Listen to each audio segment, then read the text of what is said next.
துவரம்பருப்பு கழுவி வச்சுருக்கேன். இதில் மஞ்சள், பெருங்காயம், தக்காளி கொஞ்சமாக போட்டிருப்பேன். அப்புறம் வந்து பச்சை மிளகா நமக்கு தேவையானது போட்டிருக்கேன். ஒரு வெங்காயம் போட்டிருக்கேன். பூண்டும் போட்டிருக்கேன். இது என்ன கீரைன்னு தெரியுதா? கோங்கூரா பருப்பு.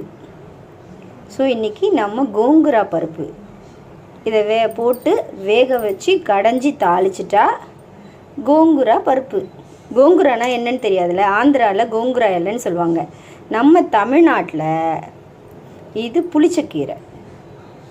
ஸோ இதோடைய பருப்பு நம்ம பண்ண போகிறோம். தாளிச்சிட்டு உங்களுக்கு காட்டுறேன். அந்த கோங்கூரா போட்டு கடைஞ்சிட்டேன். இப்போ கடுகு போட்டு சிம்பிள். வெளியே எங்கேயாவது போயிட்டு வரோம், அவசரத்துக்கு சமைக்கணும்னா பருப்பு வெந்தால் மட்டும் போதும். அவ்வளோதான். இதில் முடிஞ்சு போச்சு சாம்பார்.